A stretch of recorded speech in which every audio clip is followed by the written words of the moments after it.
Olá, pessoal. Boa tarde. Bem-vindas, bem-vindos.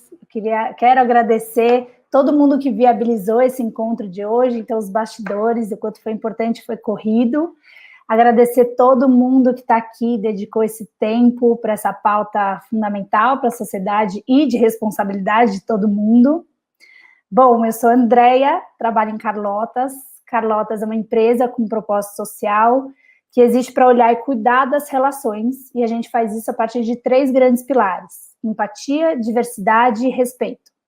A gente está estruturado em 3 frentes, então um trabalho estruturado nas empresas, programas, treinamentos, workshops, parte também, a outra frente é um trabalho de produção de conteúdo impresso, conteúdo online e digital, e parte do faturamento da empresa a gente viabiliza a terceira frente, que é o programa Explore Carlotas em instituições de ensino e na Fundação Casa, então instituições públicas. A gente faz esse trabalho ao longo do ano, leva esses diálogos de empatia, diversidade e respeito para essas esferas.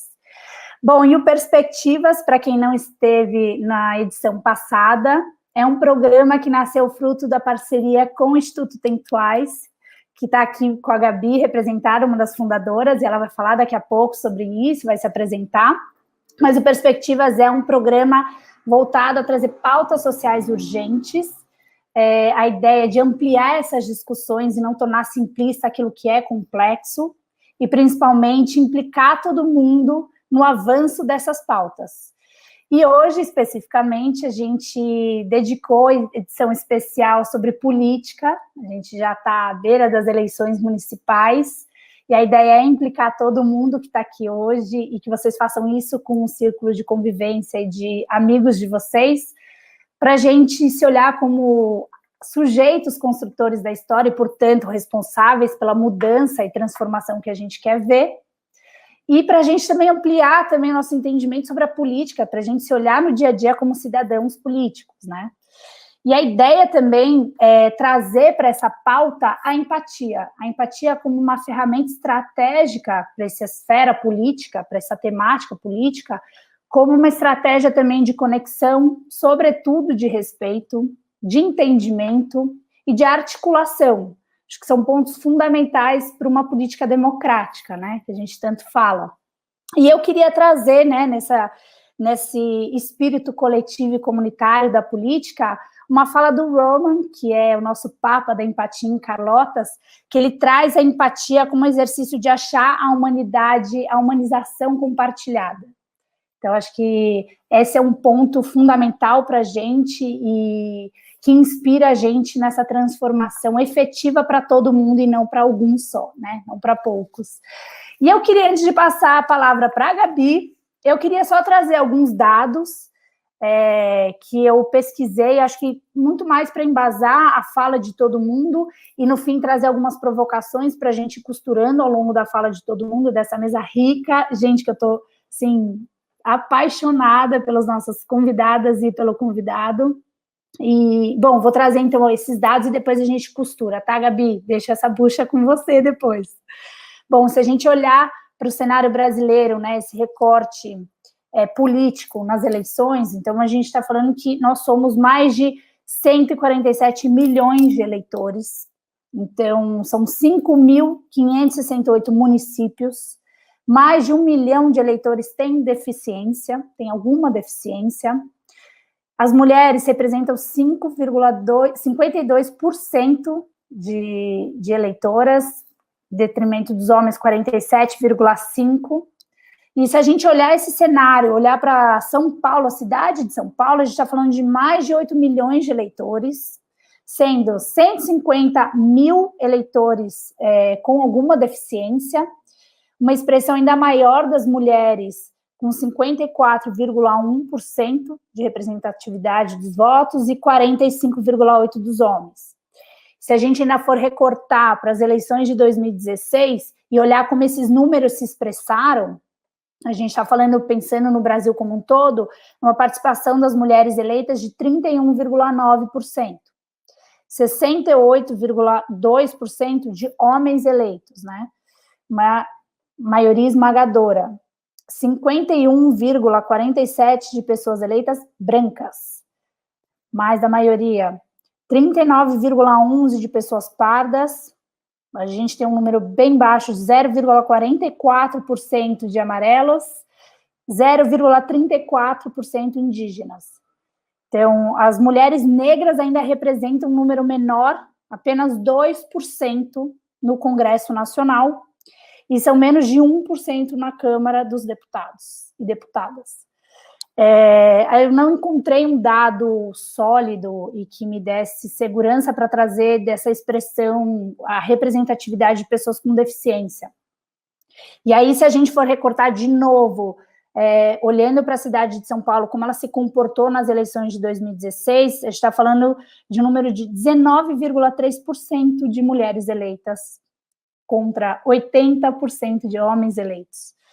78%, 78,95% de pessoas brancas eleitas, 14,04% de pessoas pardas, 0,1%, desculpa, e negros não consta, 3,11% indígenas e amarelos. Isso representa 2 pessoas de cada uma dessas categorias, né? Então, eu trouxe esses dados para puxar algumas provocações, principalmente, claro que a gente está falando ainda de gênero, homem, mulher, gênero feminino e masculino, mas mulheres, a gente é a maioria de eleitoras e a minoria eleitas, né? Mais de 1.000 municípios, eu pesquisei também, mais de 1.000 municípios não elegeram sequer uma mulher para vereadora. A gente representa hoje 11% nas prefeituras, e o motivo a gente já abordou, inclusive, em perspectivas passadas, né, que é o preconceito estrutural e a discriminação de gênero. E o que eu queria também deixar como provocação e como um ponto de atenção, para a gente se atentar, então, nessa nova chance nas eleições, da baixa representatividade que a gente tem em termos de diversidade, né? E a missão de promover a democracia e a pluralidade de vozes nesses espaços de tomada de decisão. Acho que esse é um ponto importante, e um outro ponto que é ampliar o nosso olhar político para além das eleições. E isso, Carlos, se prepara, que eu sei que você vem cheio de informação para a gente quanto a isso. Bom, eu queria já passar a palavra para a Gabi, não me estender mais, agradecer imensamente, de verdade, a atenção de vocês com esse tema e o investimento do tempo de vocês numa pauta tão fundamental para todo mundo. Gabi, está com você. Obrigada, Déia, obrigada aos nossos convidados, Gabi, obrigada a todo mundo que também está assistindo. Estou super feliz da gente retomar com a segunda temporada do Perspectivas. Acho que a primeira foi super valiosa e a segunda agora traz esse tema super pertinente, ainda mais agora nesse ano crucial de eleições municipais. E na linha do que a Déia trouxe sobre o Carlotas, eu apresento brevemente o Instituto Think Twice Brasil, que é uma organização sem fins lucrativos. Nossa missão é promover educação em direitos humanos, cultura de paz e engajamento social. E a parte do engajamento social é especialmente importante para a nossa conversa de hoje. E basicamente o que a gente criou é uma pedagogia que tem os sentimentos como o centro do nosso processo de aprendizagem. Então, todos os nossos currículos, eles partem de reconhecer as nossas emoções e sentimentos e olhar para isso com mais cuidado e com mais atenção. E quando a gente fala de política, é nítido que, historicamente, as emoções ficaram de fora de todo esse processo. A construção da narrativa política, ela considera o humano como sendo aquele indivíduo cuja capacidade plena de exercício da razão. Mas nesse contexto a gente entende que, a gente percebe, na verdade, que a emoção fica de lado como um sintoma primitivo. A gente até já falou isso na última temporada, mas a gente retoma esse ponto, porque ele é um ponto de partida comum a todas as questões sociais. Pelo menos esse é o entendimento do Carlotas e do Think Twice. Então, quando a gente coloca as emoções como sendo próprias e restritas à esfera privada, a gente nega o espaço público reconhecer todo esse turbilhão de complexidade, de sentimentos, de experiências e de vivências que compõem o que é ser humano, né? Então, quando a gente fala de empatia também, que é um ponto comum entre as duas organizações, é inevitável que a gente tenha que fazer o convite para a gente reafirmar a importância de olhar para as emoções, para os sentimentos e para construir uma relação mais afetuosa dentro da política. E a gente só consegue fazer essa construção se a gente abrir esse espaço público para aqueles indivíduos que também, historicamente, em razão dessa narrativa, foram colocados à margem desse espaço. E quem são eles, né? As mulheres, as crianças, as pessoas não brancas, os idosos, LGBTs, os jovens. Então, eu acho que esse debate, uma das coisas mais importantes que a gente vai enfrentar dentro do contexto do que a gente se propôs, é justamente convidar essas 3 mentes brilhantes para trazer para nós as suas reflexões sobre como a gente força essa reconstrução de um espaço mais inclusivo, mais diverso, mais crítico, mas principalmente mais afetuoso. Eu acho que é isso, e agora é com vocês. Obrigadão de novo por terem aceitado o convite e por emprestarem um pouquinho do conhecimento de vocês para a gente hoje à noite. Lígia, a bola está com você agora, viu? Tá ótimo, pessoal. Eu agradeço muito a oportunidade, Andréia, Gabi. Agradeço também especialmente a Fernanda Quintas, que me convidou para estar aqui. Então, a iniciativa do Carlotas Think Twice é uma iniciativa incrível, né, de trazer perspectivas diferentes para discutir temas importantes e igualmente complexos. E eu queria, sobretudo, agradecer a oportunidade de falar sobre política de uma forma abrangente, descomplicada e plural. Né, desmistificar um pouco esse lugar da política, talvez como a própria Gabi bem introduziu, né? Acho que muita gente tem a compreensão um pouco equivocada de que política, ela é algo que não se discute, ou ela é algo que está restrito só ao ambiente dos políticos, pura e simplesmente. E aí eu peço aí a licença poética para relembrar Aristóteles, né, 300 anos antes de Cristo, filósofo grego, que dizia que o ser humano é um animal político. E quando ele fala isso, ele está dizendo que o homem é um sujeito social e que precisa necessariamente pertencer a uma coletividade. Só fazendo um gancho com o que a Gabi trouxe, né, que do espaço, os sentimentos, em alguma medida a gente acha que estão relegados ao espaço privado e não ao espaço público. Quando Aristóteles cita essa questão do homem ser um animal político, ele está falando sobre a própria constituição da polis, que é o espaço da cidade onde se faz política, que é separado do espaço da unidade familiar, né? Então, acho que isso é muito importante. Só para reforçar que é uma crença que precisa ser resgatada, uma percepção que precisa ser resgatada, mas que ela não é nova, né? Estou falando aqui de um filósofo grego de 300 anos antes de Cristo, que já dizia isso. E ele fala que, além do homem ser um sujeito social, de que precisa viver em sociedade, pelo fato de que nós, seres humanos, temos o dom da linguagem, que nós temos as capacidades discursivas, a gente consegue, então, fazer política. A gente organiza a nossa vida social por meio da política, tá? E o regime político, que até hoje foi capaz de assegurar ou minimamente observar, ainda que de forma imperfeita, algumas referências, como as liberdades civis, o direito a voto, o respeito às minorias e a busca pela equidade, é a democracia. E democracia, é muito difícil definir democracia de forma simplista, né? Eu trouxe aqui algumas referências, né? Por exemplo, Gandhi diz que a democracia exige uma mudança no coração, aí dialogando com o que a Gabi trouxe, que o verdadeiro democrata é aquele que, com meios puramente não violentos, então, na percepção de Gandhi, a democracia real, ela se faz no espaço da não violência, defende a sua liberdade, portanto, de seu país e, finalmente, de toda a humanidade.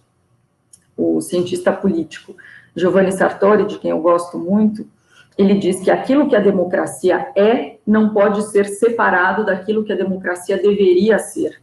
Ou seja, a democracia ela não pode ser caracterizada apenas por um conjunto de práticas. liberdade de expressão, voto, eleições, mas é também um conjunto de valores, né? O dever ser, a utopia, como diz Galeano, né? Que serve para que a gente possa caminhar, que serve para que a gente possa manter as nossas referências ali intactas. Então, eu estou especialmente interessada em falar para vocês sobre esse conjunto de valores que compõem a democracia, que, na verdade, a gente chama de cultura democrática. E, para isso, eu gostaria de trazer um pouco do contexto do nosso país. Eu trouxe aqui alguns dados do Democracy Index, que ele é publicado pela unidade de inteligência da The Economist, são dados de 2018, e é um índice que faz uma espécie de diagnóstico das democracias no mundo, desde democracias totais até regimes autoritários. Segundo esse índice, o Brasil é uma democracia imperfeita, está em 50º lugar entre as democracias no mundo e está em 9º lugar se comparado aos outros países da América Latina. Só para que a gente tenha claro aqui quais são os critérios da pesquisa, né? A gente está falando, olhamos aqui, né, nessa pesquisa, o processo eleitoral, o funcionamento do governo, a participação política, a cultura política e as liberdades civis.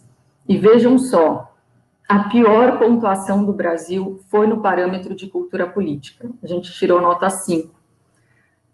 E essa fragilidade, né, da cultura democrática do Brasil também aparece no estudo de 2018 do Latino Barômetro. O Latino Barômetro é uma pesquisa de opinião pública feita em 18 países da América Latina, e trouxe alguns dados interessantes também sobre essa questão de desconfiança, de fragilidade dessa cultura democrática no Brasil.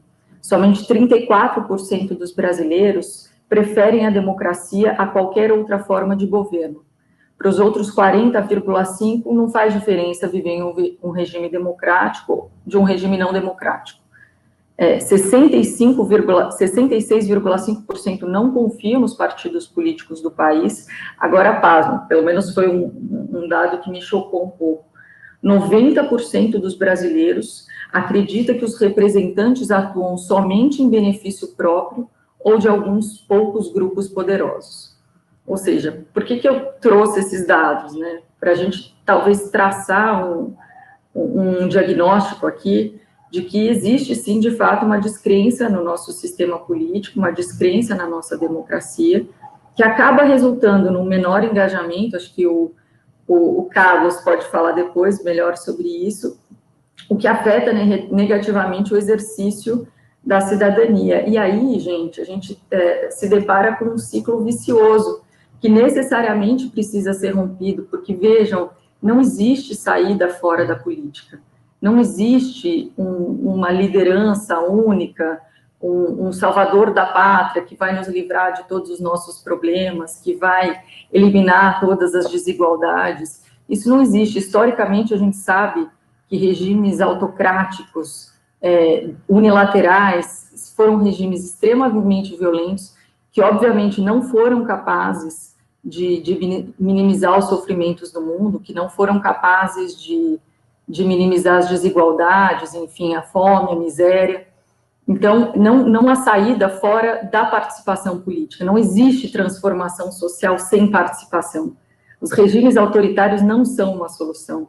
Então, de que forma que a gente fortalece esses valores democráticos para superar essa crise? Me parece que é uma crise de representatividade também. Então, a despeito da gente exercer o nosso direito, dever de votar, a gente não se sente representado. E para que a gente possa exercer, enfim, a cidadania, o efetivo controle social, a gente também precisa entender que a pluralidade de opiniões é algo desejável na democracia, né? Que a democracia não é, de forma alguma, a ditadura da maioria. A democracia pressupõe o dissenso, a democracia pressupõe a oposição, e isso a gente precisa entender que é algo desejável, sim, que existe valor na diversidade de opiniões.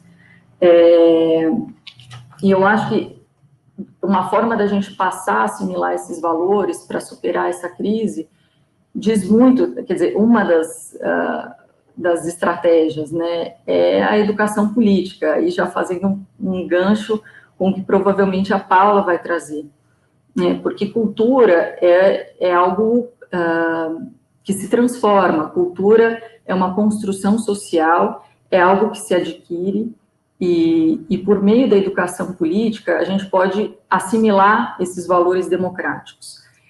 A gente diz muito, né, quando a gente fala de educação, quando a gente se questiona um pouco sobre como vai a educação no país, a gente fala sobre acesso, a gente fala sobre qualidade, mas a gente raramente fala sobre que tipo de educação a gente quer para o país.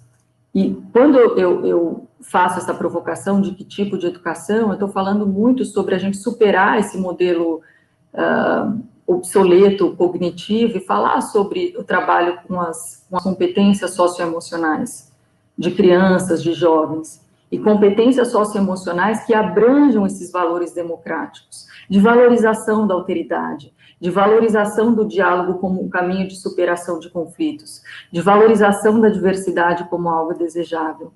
Então, acho que é isso que eu queria trazer aqui como comentários iniciais. E Boa. deixo o gancho para a Paula. Nossa, boa, Lígia. Paula, está com você. Bom, olá a todos. Quero agradecer também o convite, está aqui a Déia, a Gabi, a Lígia e o Carlos também. Obrigada, Lígia, pela fala e, enfim, pelas provocações e pelas informações, né, sobre a cultura democrática. Eu tinha algumas coisas para falar aqui, mas eu já te ouvi e falei, vou falar outras. Então. Porque eu acho que, bom, primeiro me apresento como, assim, aqui, acho, dentro desse contexto, eu venho trazendo a perspectiva da criança, né? Então, eu não sou uma especialista em política, e acho que talvez venha acrescentar esse debate, assim, isso seja importante, porque a gente precisa ter pessoas que não estão, né, diretamente envolvidas com a política há tanto tempo, trabalhando ali, e tão familiarizada com esse universo, talvez também para aproximar, para que outras pessoas possam entender que elas também são parte, né, que todo mundo é parte, né, que isso diz respeito a todos nós. Então, eu sou jornalista e escritora, e eu escrevo livros para crianças, e eu tive duas experiências, duas oportunidades incríveis de escrever 2 livros que falam sobre política feitos com crianças para crianças. Por quê? Porque a gente queria, enfim, isso foi feito de uma maneira coletiva, né? Então tem eu mais três autores, né, que entraram nessa aventura assim comigo, com quem eu aprendi muito e continuo aprendendo. O Pedro Marcum, o André Rodrigues e a Larissa Ribeiro. E a gente queria fazer um livro sobre política com crianças, mas a gente falou, bom, o que a gente vai escrever? E aí a resposta foi, vamos falar com as crianças, né? Vamos ouvir. Então, assim, a Déia trouxe um monte de dados, e nesses dados, essas crianças, elas não estão, né? Não sei se vocês notaram os números. Onde está, quando a gente fala em baixa representatividade, qual é a representatividade quando a gente está falando de criança, né? Como a gente mede o quanto a criança está sendo representada? Não mede, né? Então, existe uma necessidade, eu acho, de um esforço ainda maior como coletivo, como sociedade, cada um na sua esfera, né? Cada um na sua área, no seu contexto, na sua família, na sua escola, no seu trabalho, de abrir essa escuta, para que a gente possa entender, né, recolher essas vozes das crianças e dialogar com elas de uma maneira real, assim, né, que não seja só aparente. Então, eu acho que uma primeira coisa que eu traria, que eu gostaria de apontar em relação a isso, da participação das crianças, né, que é um tema que me é muito caro, é que eu já nem considero não falar sobre política com crianças uma possibilidade. Né? Vamos pensar assim, não tem não falar. Porque essa ideia de que não falar pode proteger, assim, não é verdade.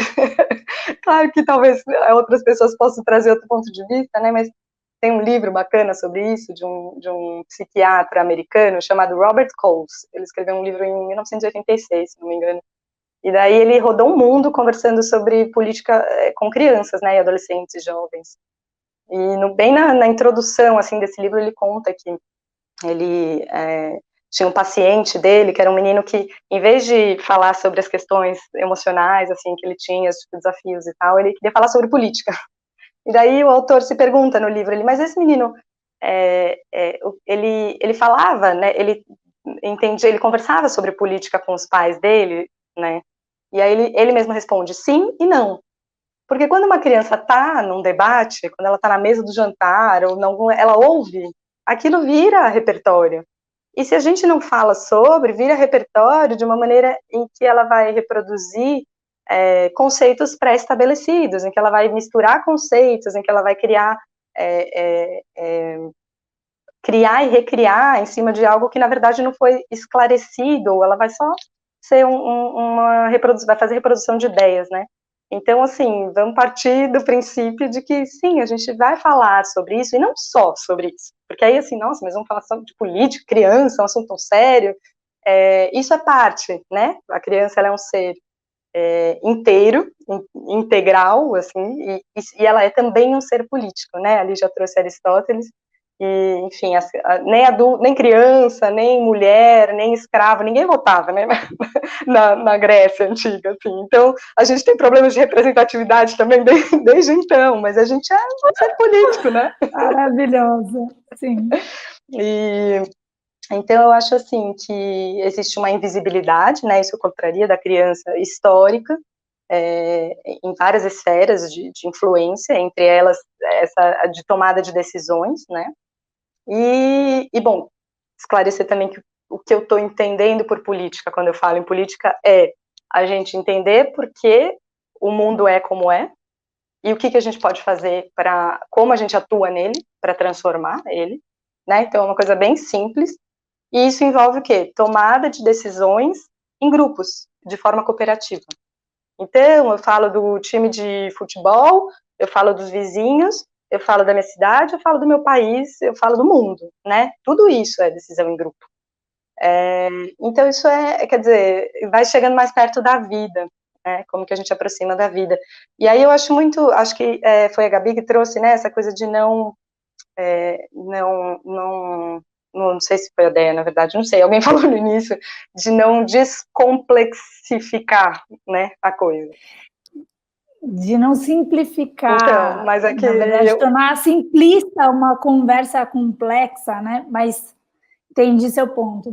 Que eu acho que quando a gente vai falar com criança, é importante dizer isso, assim, não quer dizer que a gente vai simplificar a experiência, os conceitos, quer dizer, os conceitos talvez sim, talvez isso seja apresentado de uma forma mais direta, mais clara, mas não simplifica as emoções, os conflitos, as frustrações que estão envolvidas na tomada de decisão, né, de você experimentar aquilo. Então, o que acontece? A gente fica numa coisa super contraditória, porque a criança não participa, mas aí, quando ela é adulta, a gente cobra que esse adulto seja um ator político maduro, e ele não teve experiência nenhuma, porque como é que ele amadurece, né? O que amadurece? Então aí a gente tem o quê? Adultos que agem emocionalmente, passionalmente diante de uma maneira desmedida, não de uma maneira saudável que reconhece as emoções e lida com elas, né? Mas que leva à intolerância, que não consegue medir, não consegue assim, desadjetivar, sabe, assim, as coisas, que nem quando a gente vai apresentar para a criança, como a gente fala, né, de uma forma que a criança entenda, bom, limpa suas frases, suas explicações daqueles adjetivos todos, e vê o que fica, isso né, um pouco mais, fica um pouco mais claro, assim, então você não desconsidera que você sente emoções, mas entende que também elas não podem tingir toda a sua experiência, a sua troca, que vai estar em outros níveis, vai estar no nível intelectual, no nível de relacionamento, né, enfim, de lidar com outros humanos. Então, eu acho que isso é uma coisa que eu destacaria, assim, né, na questão de como falar, de o que levar para as crianças. E o que mais? Tinha mais algum ponto que eu queria colocar? Que eu acho que, assim, hoje, só para resumir, assim, uma última ideia aqui, antes de passar a palavra também. Eu vejo que existem duas forças, assim, contraditórias, que envolvem a criança e a política. Uma delas é um esforço de despolitização, que vem em algum, assim, principalmente nesse governo atual, né, em alguns programas de governo, algumas ideias que são defendidas no sentido de não incentivar o debate político, né? Não queremos que seja estudado política, não tem política na escola, não tem que ter política, né? Vamos falar sobre isso. É uma forma de despolitizar, de excluir, né, a criança desse processo, dessa realidade. Por outro lado, existe uma politização distorcida também, que aí talvez seja meio também já desmedida, que é aquela, né, assim, a gente entra na rede social e tá lá aquela criança falando, fora, eu odeio, não sei o que, xingando, né, e aí você fala, nossa, uma criança falando isso, a criança não odeia nada, não odeia ninguém, mas ela tá, né, aquilo que eu falei no início, reproduzindo algum discurso, então ela não tolera, porque os cuidadores, pais, famílias não toleram, e isso vai também vai levar a um ser político que não é maduro, no sentido, né, de participação, então acho que tem esses dois lados muito fortes, assim, né, e como é que como que pode ser, então, né, tem tudo isso, não estou dizendo como deve ser, né, como não deve, não tenho resposta, nunca tivemos, nos livros a gente só tem perguntas, as crianças também só têm perguntas, e acho que é isso, né, talvez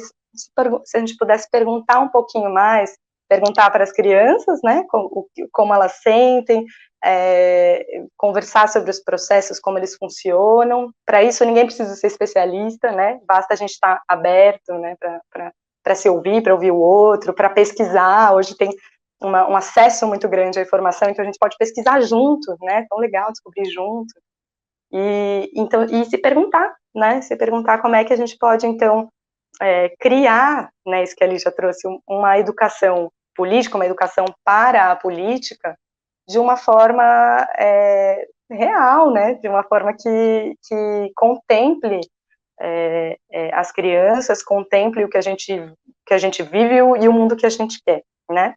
Então, acho que é isso, não sei se eu falei demais, mas vou passar aqui a palavra e estou na escuta. Maravilhosa, Paula, eu acho que foi um bom gancho, ali já trouxe esse cenário da cultura política democrática e você trouxe esse contraponto, né, a gente está falando dessa cultura necessariamente, inclusive, na base, né, e o quanto a gente está distante desse percurso e o quanto ele é fundamental para a mudança de chave, né, então, super ligados, boa. Carlos, acho que você vem com uma fala aí para, inclusive, ampliar ainda mais a discussão política e participações na política de outras formas, né? A palavra está com você. Beleza. Primeiro, agradecer imensamente o convite de estar aqui com vocês. Que honra estar podendo ouvir isso, para a gente poder pensar aí e refletir coletivamente. Então, saudar aí, André, e agradecer pelo contato que a gente teve aí para chegar nesse momento. Saudar a Gabriele. Saudar a Gabriela, que está fazendo um intérprete de Libras para a gente aqui, facilitando aí a acessibilidade da nossa galera. Também saudar a Lígia e Paula pelas falas. Eu até pensei, não acho que eu não preciso falar mais nada. Já vamos passar para as perguntas, que eu acho que muita coisa que foi falada me contemplou. Algumas coisas me colocaram para pensar, né? Sobre até a gente poder aprofundar essa ideia da participação social, né? A gente traz um conceito de democracia, depois traz um negócio de participação social, e para mim é muito tranquilo dizer que isso é muito chato de ouvir, de debater, de ficar vendo a gente falar numa live. É muito chato, porque a gente vive essa cultura da desinformação, e não é só na participação política, mas é em várias etapas de construção da nossa sociedade, né? A gente precisa estar desinformado. Eu gosto muito de dar um exemplo muito prático para mim, que é o bom, xibom, xibom, bom, né? Que o motivo todo mundo já conhece, é que o de cima sobe, o de baixo desce. Então, esse processo de despolitização, de não participação social, de considerar a cidadania como a gente só é cidadão quando a gente vota, né? Quando a gente olha lá, eu sou publicitário, é formação, publicitário. Que a gente aprende lá, não, a propaganda é a alma do negócio. Então, a propaganda me diz que eu sou cidadão quando eu voto. Porque é isso que a propaganda política faz, que exerça a sua cidadania, vote, como se a condição da cidadania está no voto, e não está no mecanismo de controle, de participação, de fiscalização de todo esse processo de vida, que é isso que já foi falado, é política, toda a nossa vida é política. Falar é um ato político, respirar é um ato político. Então, o quanto esse modelo de despolitização, que para mim é um projeto, parece que é um projeto há muito tempo, quanto mais pessoas não participarem, já pensou se a gente dominar o orçamento? A gente poder apontar para o prefeito que ele tem que parar de gastar R$ 1 bilhão para tapar buraco em São Paulo e investir mais em assistência social, em cultura e lazer e esporte. Se a gente dominar esse barato aí, olha, a gente causa revolução. Aí, como a Paula fala, se a gente dominar isso, vai ser um fogo no parquinho sensacional, porque você vai tacar fogo no universo, entender que tem que cobrar a limpeza da praça pública, tem que cobrar uma educação de qualidade. Então, esse processo, eu acho que a gente precisa, acho que provocando um pouco para a gente poder pensar, essa ideia da participação social ou da construção da cidadania, do ser cidadão, a gente vai precisar começar a esmiuçar. A gente tem perdido isso ao longo do tempo, em especial nos últimos anos, a gente tem enfrentado esse processo, aí, inclusive de imprimir conceitos e valores de participação que não são tão legais, né? Inclusive imprimindo uma pauta, e aí bate muito nessa molecada, nessa nossa juventude, né? Que tipo, vamos trocar ideia sobre política. Não, política só tem coisa de bandido, só tem ladrão. Quem fala de política é... Então se cria uma cultura que a gente não está se sentindo parte desse rolê que é todo nosso. Né? A participação no rolê do jovem começa desde a escolha da roupa até o kit que ele vai comprar para consumir lá, o que ele vai beber, e a escolha do local. Então é a mesma questão da construção de uma sociedade que vai pensar a participação como um mecanismo prioritário. E aí eu vou fazer um recorte na fala da Paula, que é especial quando a gente fala de criança e adolescente, por exemplo, que é prioridade absoluta na construção da cidade e da política pública. Não é algo que eu inventei, está na lei, está na Constituição Federal. Né? Que inclusive é importante citar um exemplo prático que a gente está vendo de participação social, que foi a pressão que a gente teve no Chile durante um ano para aprovar uma nova Constituição, que é uma Constituição da época de ditadura, né? Que o Chile aprovou, que vai construir uma nova Constituição que espero eu que seja nos moldes da nossa Constituição. E por que eu falo no molde da nossa Constituição? Porque já tem gente aí no Congresso, que eu acabei de dar uma matéria antes de começar aqui, dizendo que já tem senador que quer propor que a gente faça uma nova Constituinte. Opa, peraí. A nossa Constituição é muito boa na sua concepção, porque ela prevê, inclusive, um dos nossos debates aqui, que é essa ideia, esse conceito de participação social e de controle social da efetivação das políticas como um todo. Que eu acho que isso é um dos mecanismos mais formidáveis da nossa Constituição, que ela estabelece fiscalização para tudo, com mecanismos de participação da sociedade. Né? A gente conseguiu aprimorar e aprofundar a ideia dos conselhos, né? A gente tem lá os conselhos de direito que a gente fala, que a gente tem conselho na UBS, a gente tem conselho do transporte, eu que estou ali dentro do Conselho Municipal da Criança, são instâncias de participação da sociedade civil para que a gente possa aí fiscalizar, monitorar, propor, né, debater políticas públicas. E isso, quando a gente fala para uma sociedade como um todo, para a gente estar aqui no dia a dia lidando, debatendo, é muito comum. Mas quando eu chego para o meu vizinho, que eu falo, seu Chico, lá, eu fui presidente de um conselho, ele fala, nossa, que coisa chique. Mas ele não entende a instância de participação. Porque para ele ainda, a cidadania dele, a cultura dele de um sujeito de direitos é só no dia da eleição. No nosso caso, agora é 15 de novembro, que vai ser nesse dia que ele é um cidadão. Durante todo o outro processo, eu chamava, vamos votar ali na eleição do Conselho Tutelar, ou na eleição do Conselho da UBS. Ele não entende que isso é importante, porque há uma cultura dessa desinformação. Até porque se a gente conseguir ter todo esse tipo de conglomerado, a gente vai passar o pique e o cérebro, e a gente vai dominar o mundo. Porque essa nossa vivência prática do dia a dia que vai conseguir trazer política pública. Não dá, os dados que foram falados aqui chamam a atenção, porque a gente tem gente falando da política de igualdade racial, e são pessoas que não são negras, que nem entendem. A gente está falando de uma política de proteção de pessoas que vivem em mansões no Morumbi, que nunca pegaram o terminal Jardim Ângela, aqui na estrada do Mirim, 5 da tarde, para falar que o transporte público é maravilhoso. Ela nunca pegou. Ela não sabe o desafio que é entrar nesse ônibus. A gente está dialogando sobre o acesso a pessoas com deficiência. A gente vive numa cidade que nem os equipamentos públicos estão disponíveis para as pessoas com deficiência. Eles não estão pensados para elas. Né? Não é só botar a rampinha lá de cadeirante que isso vai garantir acessibilidade. Pelo contrário, tem um conjunto de questões, de informações que precisam deter nesse espaço. Então, essa cultura de participação, para a gente iniciar a nossa provocação, vai perpassar por Não vou falar que a gente precisa acabar a sociedade e devolver para os dinossauros ainda, porque ainda estou ainda bonzinho hoje. Mas eu acho que a gente vai precisar pensar em como a gente vai fomentar novamente esse debate. Com todas as críticas que eu faço, e aqui não vai ser o espaço sobre as gestões públicas que a gente tem vivido, mas uma coisa que a gente conseguiu retomar um pouquinho no povo foi discutir política. Está discutindo certo? O Chuvas acha que não. Porque quando o cara sai na rua para defender a ditadura, ele está até exercendo o direito democrático dele, mas o certo ele não está fazendo, pedindo um negócio errado. Tudo bem, é direito.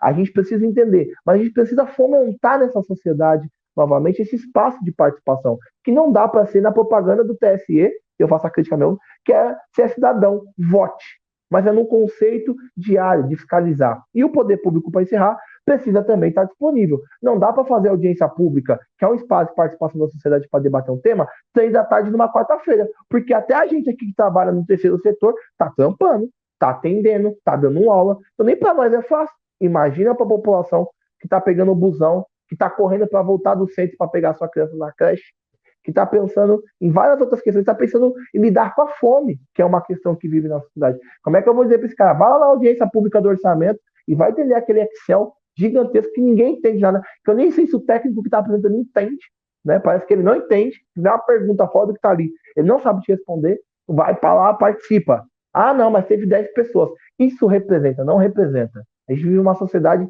uma cidade de 12 milhões de habitantes, de 3 milhões e meio de crianças e adolescentes, né, que a gente precisa dar mais mecanismos de participação e de construção. E é isso. Se a gente conseguir começar a fomentar esse debate com os jovens, com os adultos, com os idosos, que é difícil, mas a gente começar a pegar a molecada e explicar para esses processos políticos de participação, pelos grêmios, sei lá, que seja a distância que a gente criar, começar a tirar essa ideia do nosso povo, que, deixa eu já fazer a crítica rapidão, que vereador escuta o povo na época da eleição, porque é isso que eu vejo aqui. Eu sigo um monte de candidato a vereador, de direita, de esquerda, todos lá.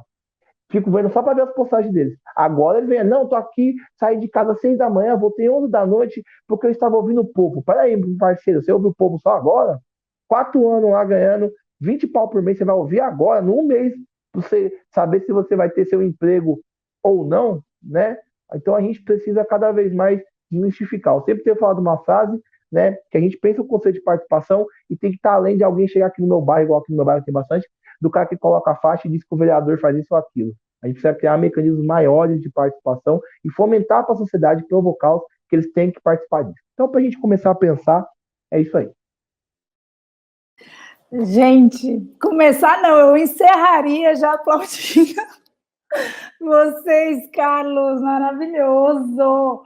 Gente, eu não sei se vocês estão acompanhando, mas a gente tem um monte de considerações aqui no chat, provocações também. Bom, vou fazer o seguinte, Carlos. Eu ia seguir perguntando para a Lígia, mas eu acho que você está ainda no calor da sua fala. Então, Lígia, eu vou só perguntar aqui para o Carlos. Acho que existem várias formas de participação política, e se a gente pensar a política como algo de gestão, né, de qualquer espaço. E eu queria que você falasse um pouco da sua trajetória e onde você vê também esses espaços de exercícios políticos para além, sabe? Porque eu estou pensando assim, estou amarrando um pouco da sua prática, do seu dia a dia, com as provocações que a Paula trouxe de inserção da criança, da voz ativa, de levar em consideração, e pensando nesse total da Lígia para uma cultura democrática, né? Então, eu queria, se vocês me permitirem, fazer essa pergunta, então, para o Carlos, e aí também pensando assim, acho que esferas onde você circula e onde esse exercício político acontece, né? Pode ser com jovens, crianças, enfim, e um pouco também, acho que da estrutura que poucas pessoas aproveitam de acesso, por exemplo, das subprefeituras. Não que seja um funcionamento excelente, mas a ideia, o modelo, né, de centralização, teoricamente. Então, falar um pouco disso para a gente também considerar esses espaços, sabe? Beleza, vamos lá. Acho que a gente tem mecanismos práticos de participação, algum deles, mesmo sendo de participação popular, ainda estão, vou dizer assim, está um pouco afastado dos espaços diários, por exemplo, quando eu falo dos conselhos de direito, né? Quando a gente pega o Conselho Municipal da Criança, que vai pensar e pautar a política toda do município, Conselho Municipal da Assistência, são instâncias de participação que são, hoje estou como vice-presidente, mas tive presidente do Conselho Municipal da Criança no ano passado, até o meio do ano, a gente fez alternância democrática, agora o governo assumiu a presidência, e por mais que são instâncias de participação da sociedade civil, ainda estão um pouco distantes, que um segmento dessa sociedade civil como um todo, dessa população que participa e vota, que é as organizações sociais, que atendem aquela linha, que estão ali votando. Você pega o Conselho de Assistência, que os usuários do Serviço de Assistência Social participam do processo de votação para escolher. Né? Então, a gente tem, por exemplo, um dos mecanismos, os conselhos, como esse espaço de participação e também de mais proximidade, entendeu? Acho que o conselho, quando tem uma figura do conselho, ele está mais próximo. Tipo, eu fui presidente, eu não sou a melhor pessoa do mundo, mas até eu já fui presidente de alguma coisa, né? Então, pô, tô aqui, tô na quebrada, me liga, qualquer hora me chama que a gente vai trocar ideia, não tem problema para a gente poder pensar.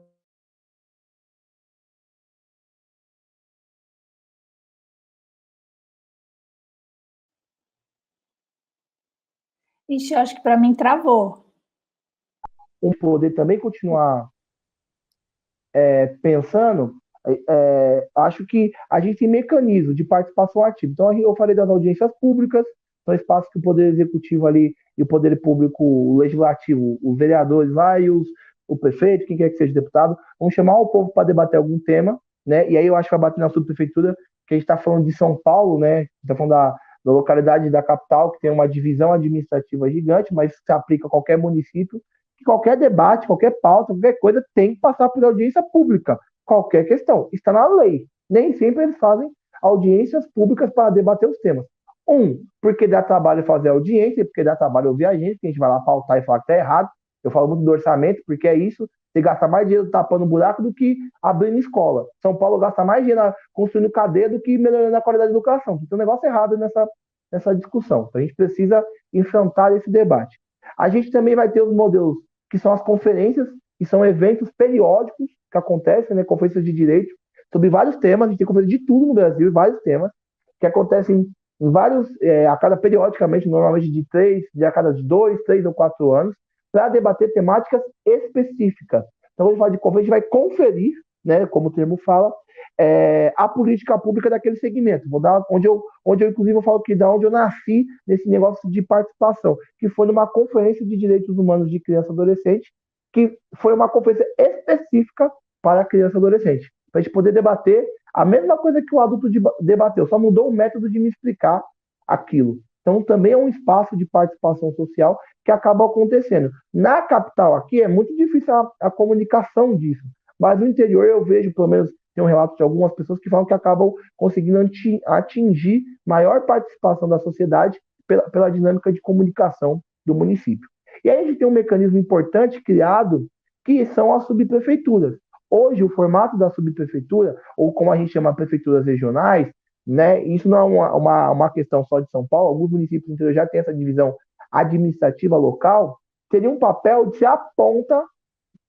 Inclusive, a ponta que eu digo, ser inclusive no decreto de criação fala da localização extremamente acessível para que toda a população possa, como não dá para ir daqui do Ângela, para sair daqui, estou aqui no Jardim Ângela, sai daqui para a prefeitura, dá 2 horas de viagem, eu tenho certeza que eu chegar lá, ninguém vai me atender, né? Vão falar, espera aí, vou dormir lá e ninguém vai me atender, que é difícil.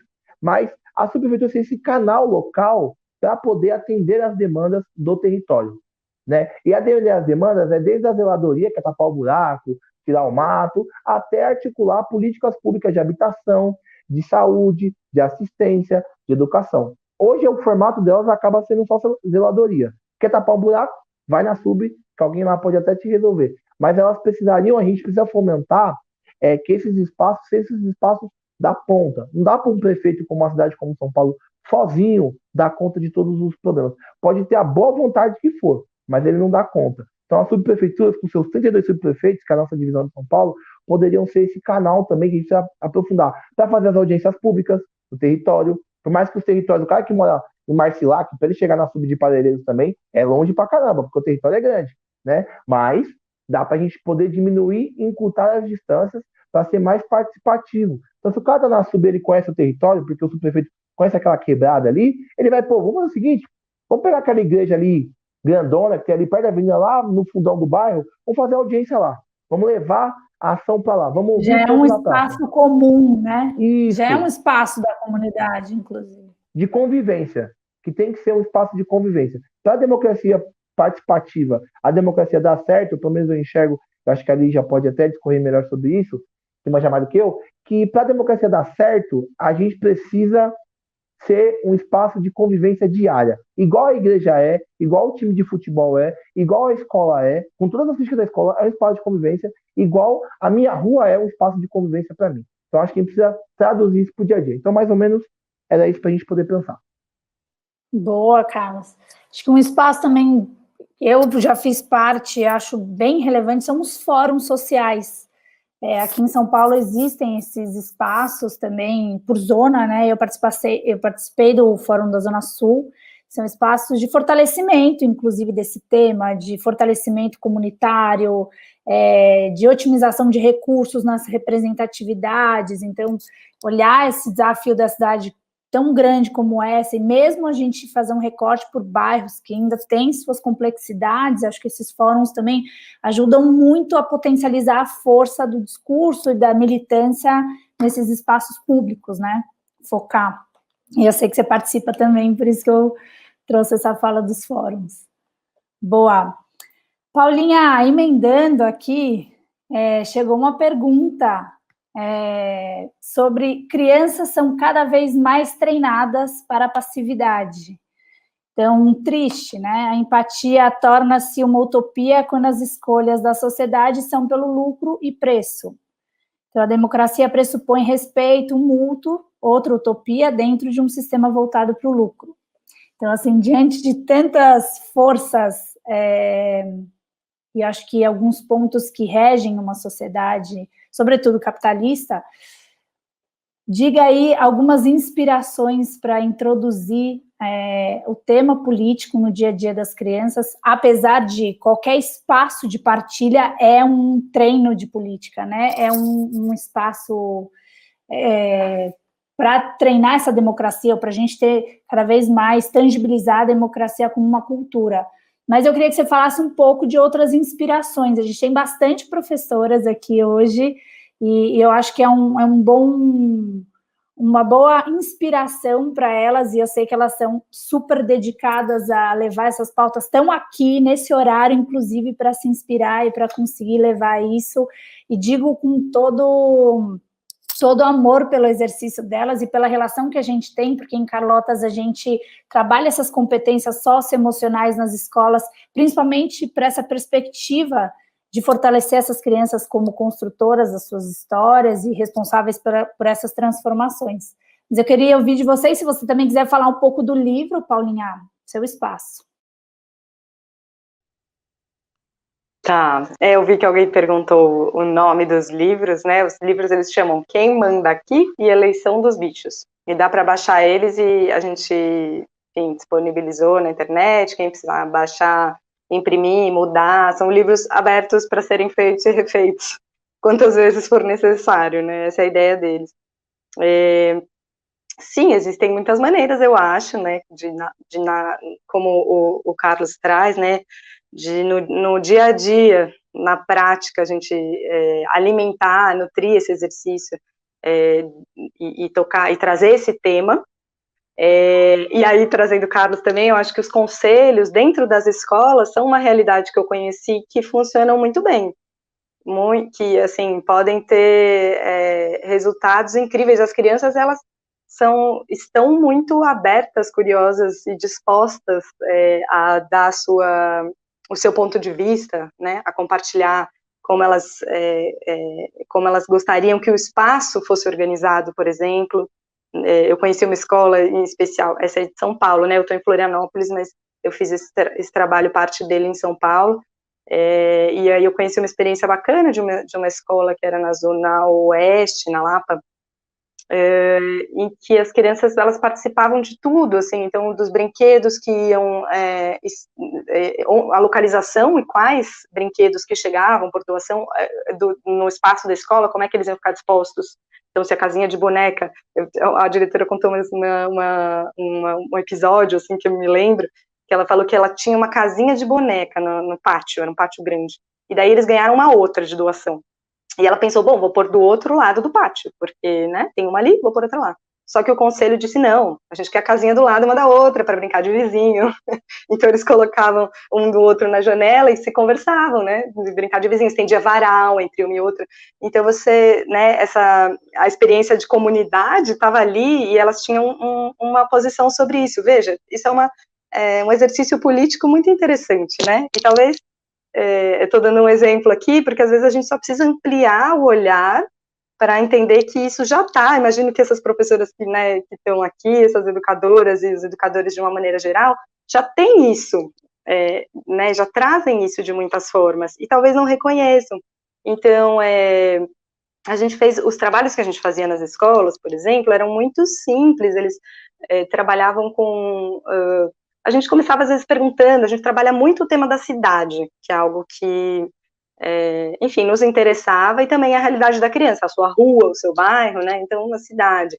E às vezes você começar conversando sobre o que é um prefeito, por exemplo, o que faz um prefeito, ou quais são os problemas da cidade, vamos desenhar os problemas da cidade, vamos desenhar soluções para eles, né, depende da faixa etária, claro, mas vamos criar no Eleição dos Bichos, que já era bem a questão da eleição, né, que é dos processos que acontece dentro de um sistema democrático, mas que também é um exercício que, nossa, dá muito pano para manga, assim, de o candidato, o que é a proposta de cada um, se entender principalmente como um indivíduo num todo, que uma coisa está refletida na outra, né? O que você criou é parte de você, e o que tem aí fora também, né? O que está dentro está fora, o que está fora está dentro, e a gente está fazendo junto. Então, não sei se eu diria que elas estão sendo, assim, criadas para passividade, né, educadas para passividade, porque eu acho que são tantas realidades, tantas infâncias, né, e tantas possibilidades e abordagens, assim, mas eu entendo que, claro, a gente precisa ter tanto políticas públicas que deem conta disso, né, da infância, dos interesses das crianças, da realidade delas, né, da proteção e dos direitos básicos, como essa iniciativa que é de pequenos grupos e que é da proximidade, de como a gente pode trazer isso. Então, dentro da escola, eu acho que é um ambiente, né, é um ambiente importante de socialização e de relacionamentos, né, da criança. Então, o estar na escola, o tempo todo estar em contato com esses conflitos de interesses, né? Então, na verdade, você dá uma outra forma para que isso possa virar algo que a própria criança entenda que tem uma relação com outras coisas do mundo, maneiras de fazer essa conexão. Eu acho que por aí, e o mesmo para dentro de casa. Então, quando a gente faz livro, a gente sabe que em muitos casos, a leitura é mediada, na maioria deles, né? Então, dependendo da idade da criança, sempre vai ser uma leitura com o adulto. E a ideia é que esse diálogo possa acontecer. Não é tanto a resposta que eu trago, ou que a história que o livro vai contar, mas é assim, né, a pergunta que surge, aquela perguntinha de depois, né, mas em quem você votaria aqui, mãe? Mas por que a gente, né, não fez assim?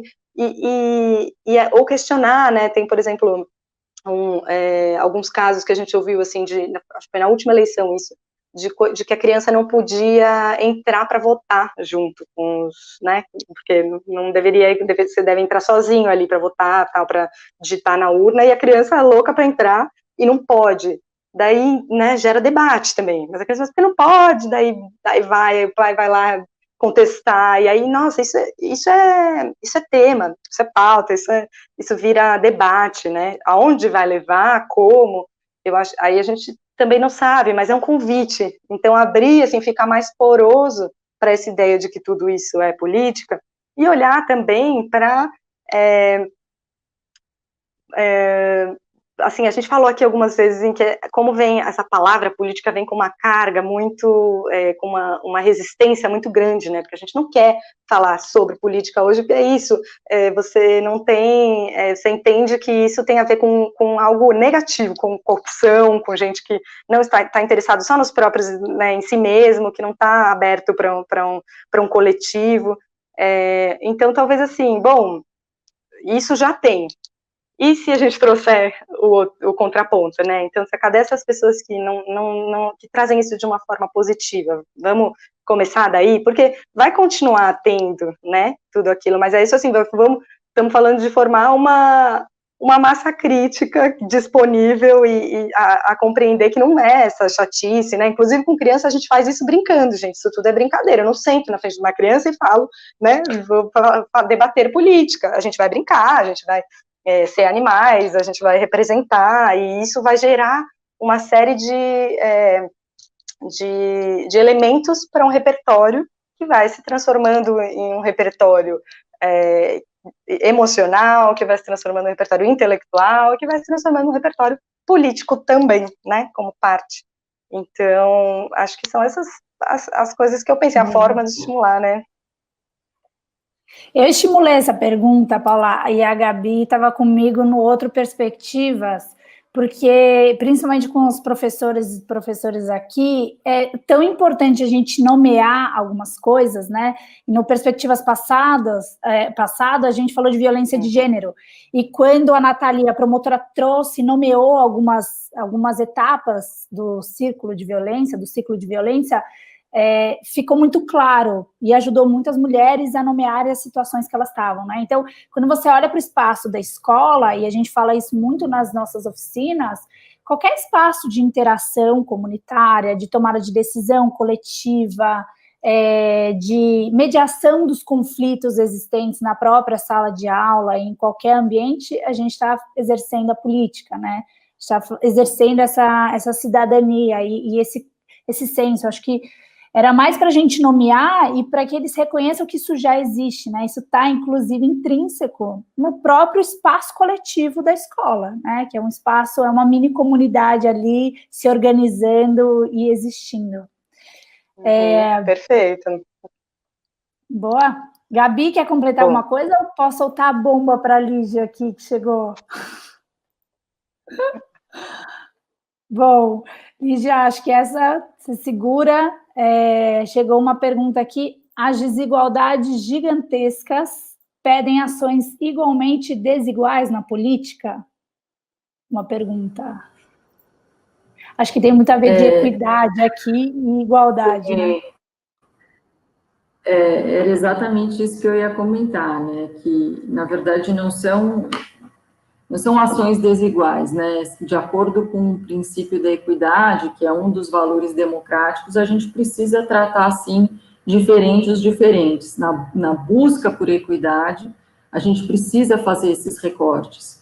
E aqui eu falo do lugar de uma mulher branca, privilegiada, mas que identifica que essas desigualdades, elas são nocivas para a nossa dinâmica social e que é preciso, sim, desenvolver, tanto na esfera de políticas públicas quanto na esfera privada, recortes, pautas identitárias que insiram pessoas que foram historicamente marginalizadas. Eu estou falando da população negra, eu estou falando de cotas nas universidades, eu estou falando de programas de trainee, sei lá, como o Magazine Luiza fez na esfera privada, e não basta dizer assim, uma coisa que às vezes me incomoda um pouco nesses debates, são as pessoas por conveniência dizerem, não, mas a gente precisa melhorar a educação como um todo, o acesso como um todo, e necessariamente essas pessoas estarão incluídas.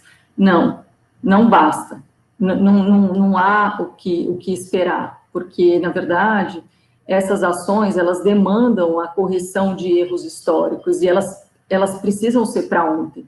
Então, ao mesmo tempo que a gente trabalha com o desenvolvimento de políticas públicas estruturais que possam, no longo prazo, permitir uma educação de qualidade para todos, um acesso maior para todos, a gente precisa, no curtíssimo prazo, reparar esses erros históricos. Eu falei da população negra, mas eu também falo das mulheres, né, que você não vê muitas mulheres em cargos de liderança, você mesma citou no início do nosso bate-papo a questão da representatividade política das mulheres, como se o espaço da política não fosse um espaço reservado para as mulheres. Então, a gente precisa encarar essas pautas como uma agenda prioritária e dar nome às coisas, né? Não é que eu vou fazer eu vou fazer algo mais genérico e necessariamente esses grupos estarão incluídos. Não, eu vou fazer políticas, aí como a pessoa que perguntou colocou, eu vou fazer políticas diferentes, eu vou tratar diferentes os diferentes, porque o que eu estou buscando, na verdade, é fortalecer um valor democrático essencial, que é a equidade. Então, quanto mais a gente avança para o fortalecimento desses valores democráticos, mais a gente reconstitui a confiança na nossa democracia. Maravilhosa.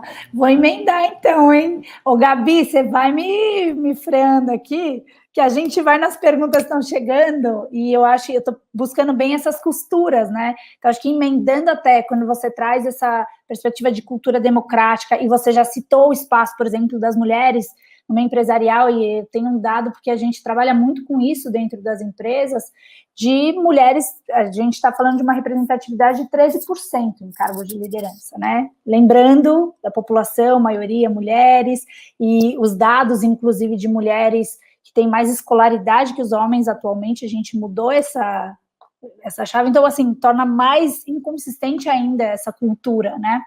E aí, pensando em cultura democrática e pensando que todos os espaços são espaços de fortalecimento, de solidez dessa cultura, eu queria que você falasse um pouco se você acredita que as empresas têm essa clareza de serem também espaços de construção dessa cultura democrática. Se sim, que ações efetivas você tem visto, ou que ainda precisa muito ser pautado lá dentro. E aí depois eu e a Gabi, acho que a gente pode falar também, pensando nessa esfera, de alguns exemplos do que a gente trabalha na esfera privada a favor dessa cultura democrática. Tá certo. Acho que vou tentar ser breve, né? O Carlos falou muito bem, né, sobre a democracia é fortalecida por meio dos espaços de convivência. Obviamente que o espaço corporativo é um desses nichos, né, é um desses etos. Eu acho que, assim, o que as empresas podem fazer de forma básica, né, o essencial, e depois eu vou falar também um pouco de um engajamento mais profundo que elas poderiam ter, mas acho que o essencial é que a cultura organizacional, ela preserve alguns valores democráticos, como o diálogo aberto, como práticas de política de diversidade robustas, bem estruturadas, né, que buscam inserir para os seus quadros negros em posições de liderança, mulheres em posições de liderança. Tem uma outra questão que eu queria ter falado antes, mas que eu aproveito para falar agora, que é desenvolver lideranças que partilhem dessa referência de autoridade que é oposta à noção de autoritarismo, né? Porque a autoridade é o reconhecimento legítimo, é o respeito, é o reconhecimento legítimo daquele que conhece, daquele que lidera. E o autoritarismo é justamente o abuso do uso da força, né, o abuso da violência, quer seja lá, enfim, verbal, por falta de autoridade. A autoridade pressupõe a não violência, a autoridade pressupõe o reconhecimento legítimo. Então, assim, basicamente, o que as corporações podem fazer nas suas políticas organizacionais, elas compartilharem, não só compartilharem, observarem e, sobretudo, praticarem esses valores nas suas dinâmicas ali internas, né? E eu acho que como o engajamento mais profundo, enfim, se vocês me permitem fazer o jabá aqui, institucional, eu hoje trabalho para uma organização, para o Instituto Votorantim, que tem a pauta da cidadania, né, da promoção da cultura democrática como uma das pautas prioritárias. Então, lá a gente trabalha um programa chamado Programa Cidadania, que tem algumas frentes. Tem uma frente de produção do conhecimento, a gente trabalha o Guia do Voto, a gente está na 2ª edição agora, um pouco nessa perspectiva de educação política, né, de fazer escolhas conscientes do voto, agora um recorte sobre as eleições municipais, qual que é o papel do executivo local, do prefeito, qual que é o papel dos vereadores, enfim. A gente também apoiou a criação do Índice de Democracia Local, que é um pouco a tropicalização aí desse Democracy Index que eu trouxe. A gente também fez um evento para discutir cidadania, e tem uma outra experiência que eu queria comentar com vocês, que é muito interessante, que chama Lab Cidadania. A gente, no final do ano passado, selecionamos algumas organizações, algumas ONGs, que tem diferentes metodologias para alavancar a cultura política, a participação cidadã. Então, a gente selecionou diferentes metodologias para serem aplicadas em contextos distintos, né? A gente está falando do Brasil. O Brasil é essencialmente plural, a gente tem vários países dentro de um só, e o que a gente quis identificar, né? E a gente está colhendo esses dados e fazendo esse mapeamento final. Quais são as estratégias que podem ser mais bem-sucedidas em diferentes contextos para a gente atacar essa questão que é essa fragilidade da participação. Enfim, eu falei, acho que eu quis trazer duas perspectivas, né? Uma que é mais essencial, uma que acho que as empresas podem começar a internalizar agora, e um outro compromisso de longo prazo, partindo da percepção de que nós temos comunidades mais fortalecidas, uma vez que as pessoas exercem a sua cidadania de forma mais clara, de forma mais comprometida. Boa, eu acho que só complementando, então, com algumas práticas nossas, né, Gabi, dentro dessa esfera privada, acho que um primeiro ponto que a gente luta muito é que a empresa entenda que ela faz parte da sociedade, né? Ela não está apartada da sociedade, ela não é uma bolha na sociedade. Então, acho que se vê dentro desse contexto, automaticamente já gera uma corresponsabilização de como você está criando os seus padrões e a sua cultura, né, das relações. Eu acho que um trabalho que a gente tem feito muito dentro dessas instituições e pensando nessa perspectiva de uma sociedade mais democrática, acho que primeiro trazer essa discussão de modelos de liderança, né? Acho que um modelo que a gente traz muito também da liderança adaptativa, então ampliação, e até mais do que só trazer modelos, a gente fala muito sobre quais são as nossas competências, né, individuais. A gente se vê como um ser que cria outros modelos e modelos que fazem parte para aquele contexto da minha área, da cultura da minha empresa, enfim. Acho que esse é um ponto. Acho que o investimento social que você trouxe para essa pauta urgente, e a diversidade e a inclusão, de fato, né? Porque a gente está falando de representatividade, a gente abriu falando, né, da baixa representatividade na política. E isso não se difere se você entra na esfera privada. Então, assim, a gente está, na verdade, espelhando esses modelos, né? Então, acho que são algumas lutas que a gente tem. E tem grandes parceiros que têm caminhado com essa pauta. Eu acho que a gente tem visto bastante avanço nisso. Eu acho que outros pontos também que a gente bate muito nessa tecla, eu acho que a Gabi até pode falar melhor, acho que trazer a perspectiva de direitos humanos dentro dessas organizações, né, e das relações empáticas e respeitosas, né. Então, um ponto que a gente trabalha, essa contracultura desses modelos, das relações, né, que, pelo amor de Deus, gente, já ficou bem lá atrás, essa coisa hierárquica, e a gente não está falando de tomada de decisão, a gente está falando das relações, a gente está falando de levar em consideração a fala do outro, a gente está falando sobre inovação, inclusive, né, quando a gente fala de diversidade e inclusão, então não é só você ter as pessoas, a representatividade na sua organização, mas elas precisam ter voz ativa nessa representatividade, né? Porque aí sim a gente está falando de um processo de inovação. Então, acho que uma luta nossa também é muito olhar para as relações, olhar e cuidar das relações nesses ambientes, porque a gente está falando de modelos que vão sair dessas instituições e vão ser disseminados para a nossa sociedade. Gabi, você quer completar alguma coisa que você tem trabalhado aí de direitos humanos? Déia, adorei o que você trouxe da questão dos direitos humanos, porque quando a gente pensa em democracia, a gente olha para o conceito de direitos humanos e é inevitável que eles não se retroalimentem, né? Então, não existe democracia sem direitos humanos e não existe direitos humanos sem democracia.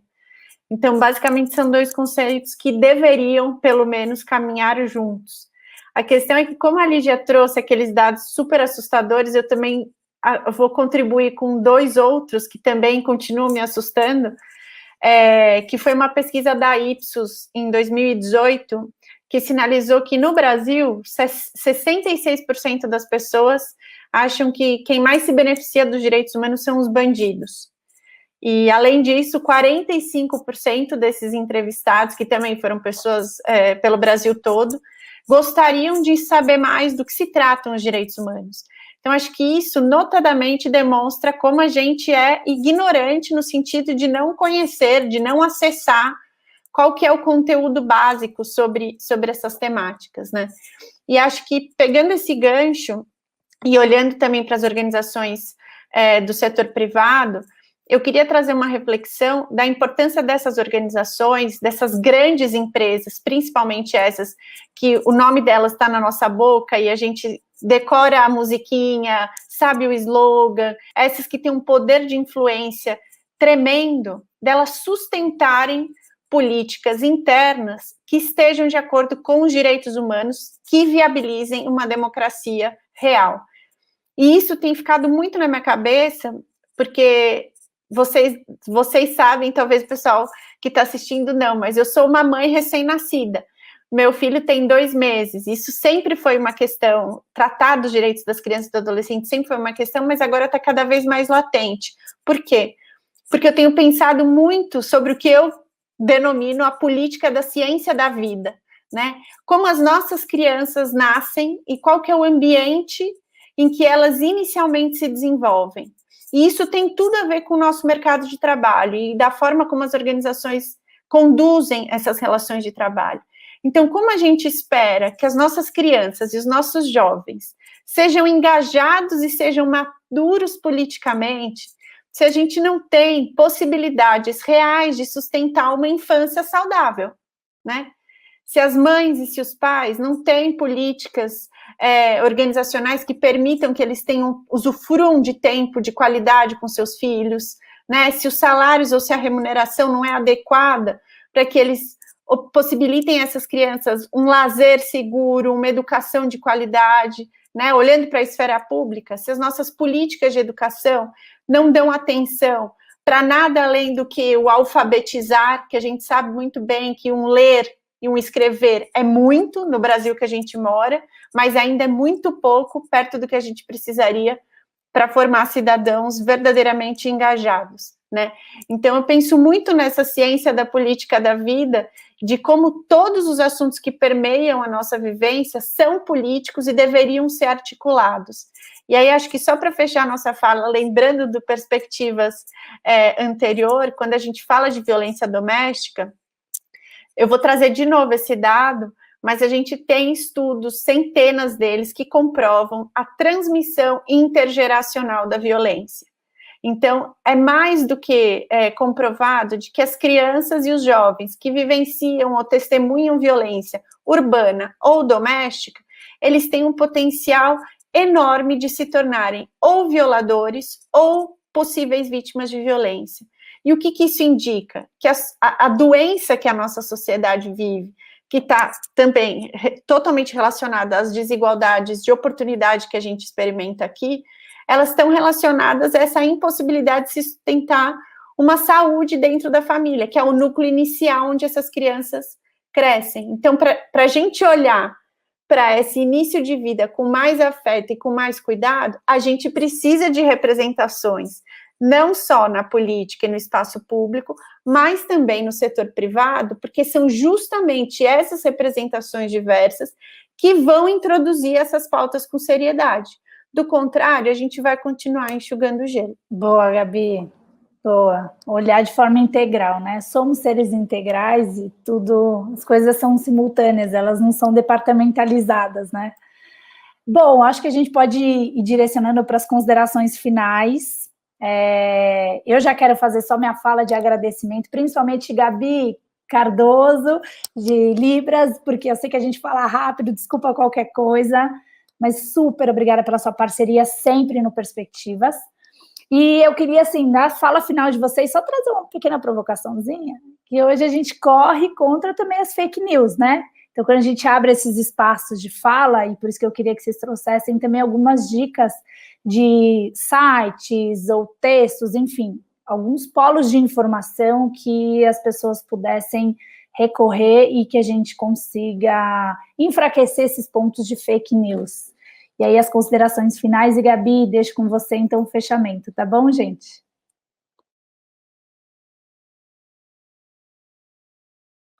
Se vocês quiserem, eu posso escolher quem quer falar antes. Lídia, pode ser você, então? Pode, claro.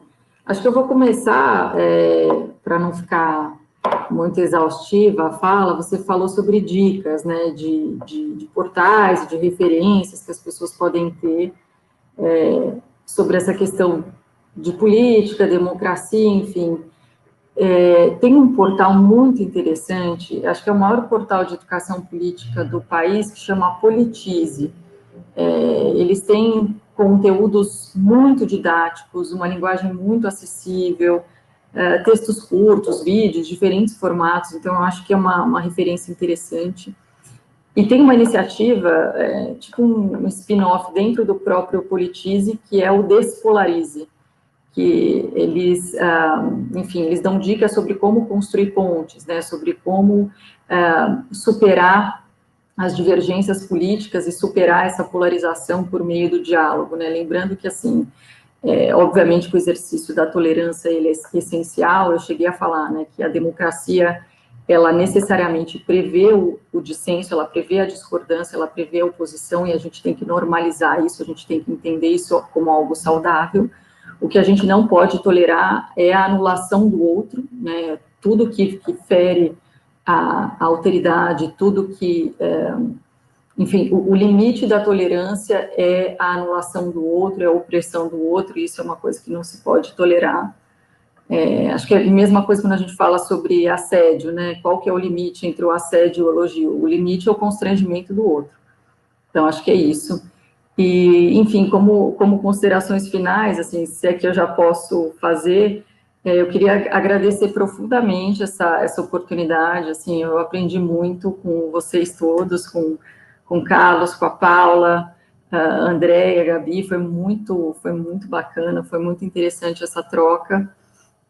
E eu acho que, assim, as fake news existem, só endereçando aí o seu assunto que você trouxe, acho que elas existem, elas estão aí, acho que as próprias redes sociais, né, por meio da criação dos algoritmos, elas nos colocam em bolhas que reafirmam as nossas próprias convicções, então elas não estimulam o exercício da alteridade, do diálogo, mas eu acho que não se pode culpar só a ferramenta, né, eu acho que a gente tem que cada vez mais entender o nosso papel enquanto indivíduos de quebrar esse círculo vicioso da polarização e, como o próprio Carlos falou, né, cultivar os espaços de convivência, quer seja na escola, quer seja na igreja, enfim, quaisquer espaços de convivência a gente pode exercitar os valores democráticos, a gente pode exercitar o respeito aos direitos humanos,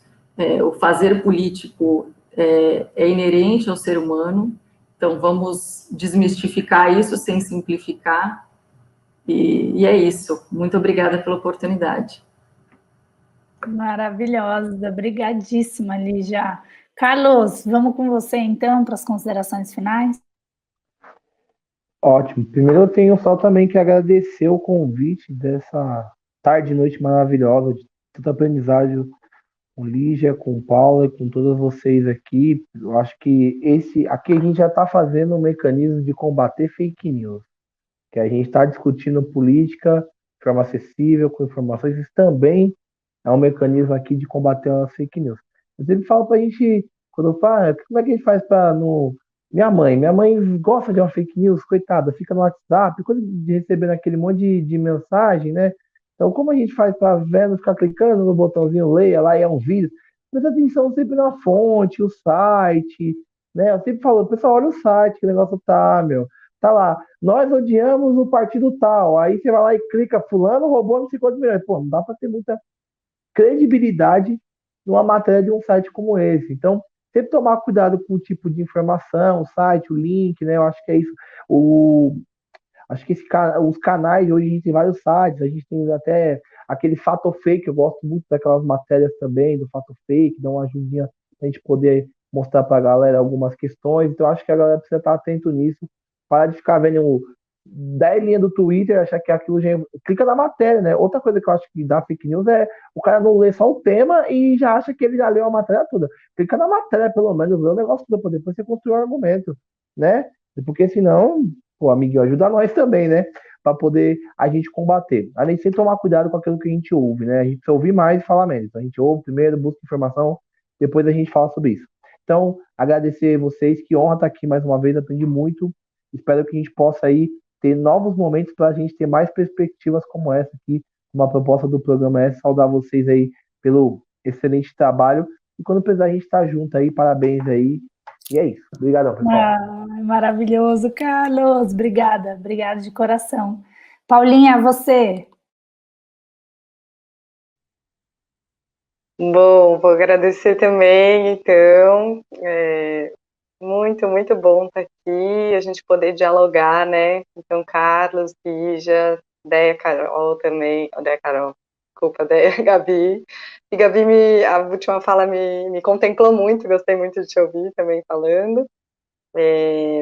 Acho que, enfim, vocês trouxeram muitas coisas, né? Também não sei o que eu posso acrescentar aqui nesse final, mas eu acho que principalmente essas duas palavras, né? O diálogo e a escuta, são as que eu destacaria como importantes para a gente não só lidar com a questão das fake news, né? Mas de uma maneira geral avançar no tema da política de uma maneira mais saudável, de uma maneira mais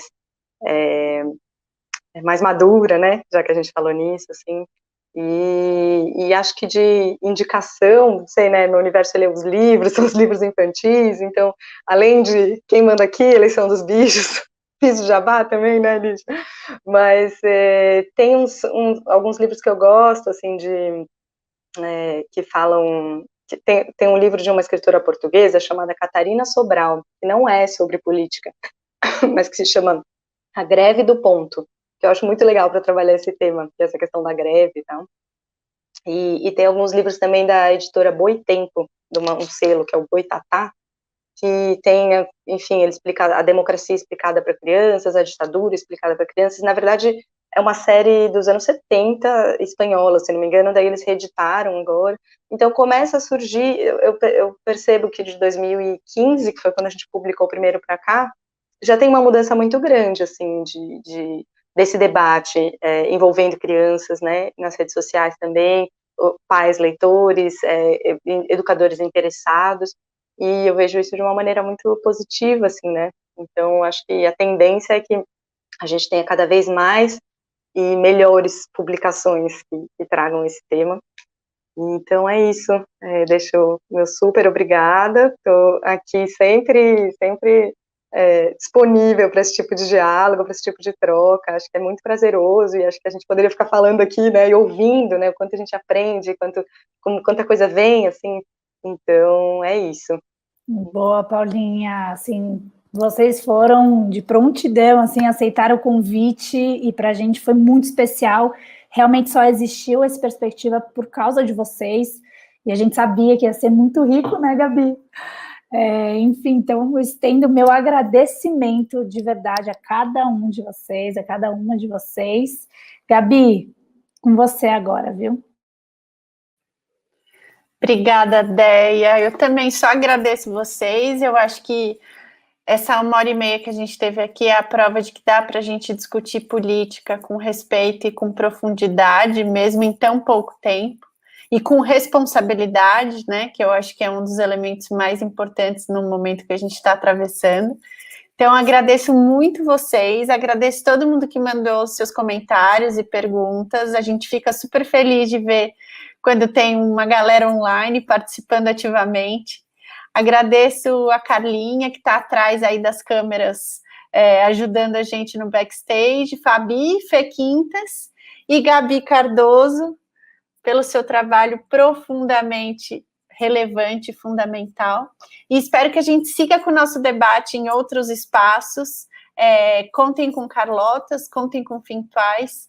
as nossas casas e os nossos corações estão abertos para vocês sempre.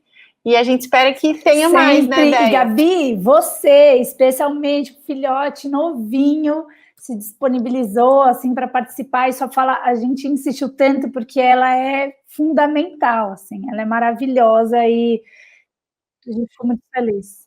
Deia, eu tô aqui porque esse é um espaço que eu quero ocupar como mãe de um bebê e de um futuro cidadão. Esse é um espaço político que eu desejo ocupar, por isso que mesmo ele sendo tão pequeno, e eu estando com essa cara de pouco sono, esse é um espaço que eu continuo querendo ocupar, e eu desejo que vocês continuem me sustentando energeticamente para que eu não abandone. Então, obrigada pela paciência e pelo convite. Obrigada, também. gente, muito obrigada. Boa noite para todo mundo, obrigada para todo mundo que participou, viu? Beijão.